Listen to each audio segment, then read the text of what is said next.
கிறிஸ்துவுக்குள் அழைக்கப்பட்ட எல்லோருக்கும் ஸ்தோத்திரம். இன்றைய தேவ வசனமான மார்க்கு 4:24-25 வசனங்களை எடுத்துக்குவோம். பின்பு அவர்களை நோக்கி, நீங்கள் கேட்கிறதை கவனியுங்கள். எந்த அளவில் அளக்கிறீர்களோ அந்த அளவில் உங்களுக்கு அளக்கப்படும். கேட்கிற உங்களுக்கு அதிகம் கொடுக்கப்படும். உள்ளவன் எவனோ அவனுக்கு கொடுக்கப்படும், இல்லாதவன் எவனோ அவனிடத்தில் உள்ளதும் எடுத்து கொள்ளப்படும் என்றார். இந்த வசனத்தில் தேவன் நம்மகிட்ட என்ன பேசுகிறாருன்னா, நம்ம கேட்குறத பற்றி பேசுகிறாரு. தேவனுடைய வசனத்துக்கு நம்ம எப்படி செவி சாய்க்கணும் அப்படிங்கிறத பற்றி பேசுகிறாரு. தேவனுடைய வசனம், கடவுள் நம்மிடத்தில் பேசுகிறது. அது பைபிள் வழியாகவோ, இல்லை ஜெபிக்கும் போது நம்மளுக்கு கேட்குற குரல் வழியாகவோ, இல்லை நம்ம ஒருத்தட்ட ஜெபிக்கும் போது ஒரு ஊழியக்கார் அவர் வழியாக நம்மளுக்கு கடந்து வருகிற வார்த்தையோ, இதை எப்படி நம்ம கேட்கணும், அது எந்த அளவில் நம்ம அளக்கிறோமோ அந்த அளவில் தான் நம்மளுக்கு திருப்பி கொடுக்கப்படும் அப்படின்னு கேட்க சொல்கிறாரு. எந்த அளவில் நம்ம அதை உள்வாங்கிறோமோ அந்த அளவுக்கு அதிகமாக தேவன் நம்மளோட பேசுவார். இதை தான் இந்த வசனம் சொல்லுது. உலக பொருள்களை கேட்குறத பற்றி இந்த வசனம் நம்மள்கிட்ட பேசலை. அதனால தான் என்ன சொல்லுதுன்னா, 25வதுல, உள்ளவன் எவனோ அவனுக்கு கொடுக்கப்படும், இல்லாதவனோ எவனோ அவனிடத்தில் உள்ளதும் எடுத்துக்கொள்ளப்படும். தேவ வசனம் நம்மளோட இருதயத்தில் எப்படி போய் உள்வாங்கி அதை தியானித்து கடவுளோடு பேசும்போது எப்படி அது இன்னமாக அதிகரித்து நம்மள்கிட்ட வந்துக்கிட்டே இருக்கும். தேவனுடைய வசனத்தை தியானிக்கும் போது அதோட ஆழங்கள் அதிகமாக வந்துக்கிட்டே இருக்கும். அது வரும்போது தான் ஒரு பொக்கிஷம். அதை எந்த அளவில் நம்ம எடுத்துக்கிறோமோ அந்த அளவில் தான் நம்மளுக்கு நிறைவானது. அந்த வார்த்தைகள் உள்ளே போகும்போது வேண்டாதது எல்லாம் நம்மளை விட்டு வெளியில் போகும். அது எந்த அளவில் நம்ம எடுக்கிறோம். இப்போ பார்த்தோம்னா 2 ராஜாக்களில் எலிசா அந்த விதவையை எப்படி தேற்றினா இருப்பாங்க. ஒன்றுமே இல்லை, இருந்த கொஞ்சம் எண்ணெயை பாத்திரங்களை கொண்டு வா அப்படின்னாரு. அநேக பாத்திரங்களை கொண்டு கொடுத்தாங்க. அதில் இதை எடுத்து ஆசீர்வதிக்கப்பட்ட அந்த எண்ணெய் ஊற்றி ரொம்ப பாத்திரங்கள் ரொம்பிக்கிட்டே இருந்தது. அந்த அம்மா இருக்கிற பக்கத்தில் எல்லா பாத்திரத்துலையும் ரொப்பினாங்க. பாத்திரம் கடைசியாக முடிவடையும் போது தான் அந்த எண்ணெய் பொங்கி திரும்பி வர்றது நின்றுச்சு. இதுலேருந்து என்ன நம்ம எடுத்துக்கணும்னா, தேவனுடைய வார்த்தைகளை எந்த அளவுக்கு நம்ம அதை உள் வாங்குறோமோ அந்த அளவுக்கு நம்மளுக்கு இந்த நித்திய பரிபூர்ண சமாதானம், சந்தோஷம் எல்லாமே நம்மளுக்கு நிறைவாகவே இருக்கும். இயேசு சொன்னார், நான் சமாதானத்தை விட்டு செல்கிறேன். அந்த சமாதானத்தை எடுத்தால் தான் அதை நமக்குள்ளே பெருகும். அதை நம்ம எடுக்காமல் விட்டுட்டா இருக்கிறதும் போயிடும். அதனால தான் என்ன சொல்கிறாரு, ஒரு விதையை விதைக்கும் போது நம்ம அதை கவனிக்கலைன்னா அந்த விதையை சாத்தான் திருடிட்டு போயிடுறாங்க. இதுதான் இந்த வசனம் சொல்லுது 25. எது உங்கள்கிட்ட இருக்குதோ அது உங்கள்கிட்ட கொடுக்கக்கூடாது, இல்லாதவன்ட்டு எடுத்துகிட்டு போயிடுவான். கடவுளும் பார்த்திங்கன்னா, கடவுளோட வார்த்தை நம்மளுக்குள்ளே இருக்க தான் இந்த ஜீவன் ஒவ்வொரு நாளும் உயிர்ப்பிக்குது. இந்த உலகத்தில் நம்ம சண்டை போடுறது மனிதன்ட்டு இல்லை. நம்ம உலகத்தில் சண்டை போடுறது அதில் இல்லை. நம்ம சண்டை போடுறது, நம்ம எதிர்த்து நிற்கிறது சாத்தானுடைய கிரியைகள், சாத்தானை எதிர்த்து நிற்கிறது. அதுக்கு எதிர்த்து நிற்கிறதுக்கு பலமான தேவ வார்த்தைகள் எந்த அளவுக்கு உள்ளே போதோ அப்படி தான் எதிர்த்து நிற்க முடியும். எதிர்த்து நிற்கும் போது மட்டும்தான் நம்மளுக்குள்ளே இருக்கிற தேவையற்றது எல்லாம் வெளியில் போகும்.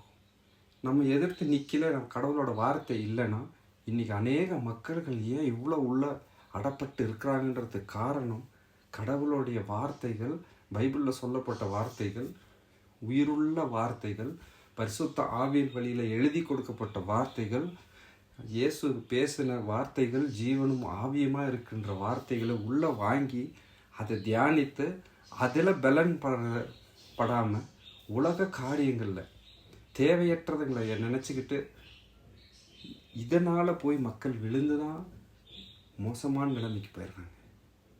என் பிள்ளைகள்லாம் எதுக்கு அழிஞ்சு போயிடுறாங்க அப்படின்னு எல்லாம் ஓசையால் எப்படி சொல்கிறாரு பாருங்க. தேவனை அறிகிற அறிவு இல்லாமல் தான் அழிஞ்சு போயிடுறாங்க. தேவனை அறியணும்னா தேவனுடைய வார்த்தையை தெரியணும். இப்போ ஒருத்தரை பேசுகிறவங்கள எப்படி கண்டுபிடிச்சிக்க முடியும்?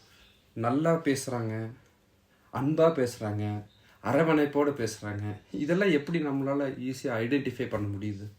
அது ஏன் நம்மளால் ஐடென்டிஃபை பண்ண முடியுதுன்னா, ஒரு மனுஷன் பேசுகிறத வச்சு அவன் இப்படி தான் ஐடென்டிஃபை பண்ண முடியுதுன்னா, உயிருள்ள வார்த்தைகளை பேசின தேவனை அறிஞ்சிக்கணும்னா அவருடைய வார்த்தைகளை உள்வாங்கணும். அது நம்ம உள் வாங்கலைன்னா உள்ளே இருக்கிற கொஞ்சம் கொஞ்சமாக ஒட்டிட்டு வெளியில் போயிடும், ஒன்றுமே இருக்காது. தேவனுடைய கடவுள் பேசுகிற வார்த்தைகள் அநேகம் இருக்குது. ஒரு மனுஷன் வாயிலிருந்து வரும்போது அந்த வார்த்தைகள் கடவுளுடையதான்றது நம்ம சோதித்து பார்க்கணும். அப்போஸ்தலர்கள் நடவடிக்கைகளில் பார்த்தோம்னா இவங்க அப்போஸ்தலர்கள் எடுத்துரைக்கிற எல்லாமே வேதத்தின்படி இருக்குதான்னு சொல்லி மக்கள் போய் வேதத்தை தெரிஞ்சு அதை ஆராய்ஞ்சு கண்டுபிடிச்சி எஸ் கரெக்டாக சொல்கிறாங்க அப்படின்னு அவங்க ஆராய்ஞ்சு கண்டுபிடிச்சி அதை ஏற்றுக்கிட்டாங்க. அந்த மனநிலையில் இன்னைக்கு நம்ம யாருமே இல்லை. எந்த ஒரு மனிதன் அவனுடைய சிந்தனைகள் ஹியூமன் டாக்டரின்ஸை வச்சு பேசுகிறானோ அதில் போய் மாட்டிக்கிட்டாங்க. இன்னைக்கு கடவுள் அழகாக பேசியிருக்கிறார். என் வார்த்தைகளை நீ கேளு மகனே, நான் பேசும்போது நீ கேளு, நான் உன்கிட்ட நிறைய பேசுவேன், உயிருள்ள வார்த்தைகளை நான் பேசுவேன், அதை நீ எடுத்துக்கோ, அதை வச்சுட்டு நீ நட, போதும், வேற எதுவுமே தேவையில்லை அப்படின்னு கடவுள் சொல்கிறார். அவர் பேசுகிறத நம்ம செவி கொடுத்து கேட்போம். தேவனுடைய வசனத்தை பேசி அதை தியானித்து உட்காருவோம். உலகத்தில் இதை விட ஒரு பெரிய பாக்கியம் யாருக்குமே கிடைக்காது. உலகத்தில் எந்த மனிதனும் கடவுளை பார்த்ததில்லை. அவருடைய சாயலை நம்மளால் பார்க்க முடியாது. மறுரூப மலையில் அவரோட சாயலை மகிமையை பார்த்து அப்போஸ்தலர்கள் கீழே விழுந்துட்டாங்க. நம்மளால் முடியாது. ஆனால் பெரிய பாக்கியம் பரிசுத்த ஆவியின் வழியாக கடவுளோட வார்த்தைகளை நம்மளால் கேட்க முடியும். பைபிளை படிக்கும்போது கடவுள் பேசுவார், அநேக விஷயங்களை கற்றுக் கொடுப்பார்.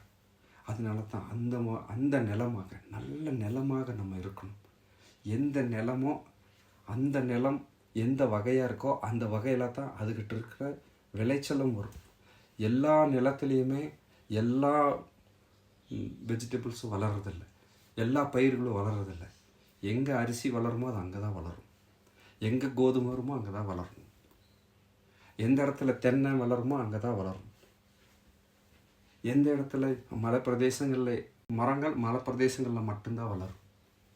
அந்த மாதிரி நிலம் நம்ம நல்ல நிலமாக தான் இருக்கணும். எந்த வகையில் நம்ம அந்த வார்த்தைகளை வாங்கி உள்வாங்கி அதை நம்ம உபயோகிக்கிறோமோ அந்த நல்ல நிலமாகத்தான் இருந்தால் மட்டும்தான் அது திரும்பவும் வெளியில் வரும். கடவுள் கொடுத்த இந்த 2 வசனத்தை அழகாக பிடிச்சிப்போம். மார்க் 4:24-25. நீங்கள் கேட்கிறவதை கவனியுங்கள். கடவுள் பேசுகிறத கவனிப்போம், உள்வாங்கிக்குவோம். ஜீவனுள்ள வார்த்தைகளை நம்மளை உயிர்ப்பிக்கும், அதை பிடிச்சிக்கும்.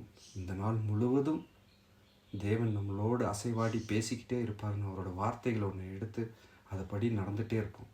கடவுளை நீங்கள் பேசுங்க, அந்த வழியில் தான் நான் நடப்பேன் அப்படின்னு சொல்லி அந்த வார்த்தையை எடுத்துக்கோங்க. கடவுள் பேசுவார், நல்லதை மட்டும்தான் பேசுவார், பாசிட்டிவை மட்டும்தான் சொல்லுவார், தேற்றுவார், அரவணைப்பார், அன்பாக இருப்பார். இந்த நாளில் அவருடைய தேற்றுதலை எடுத்துக்குவோம். அவரோட என்ன சொல்லி நம்மளை வழி நடத்துவார்னு ஜெபிக்கும் போது நம்மளுக்கு உணர்த்துவார்.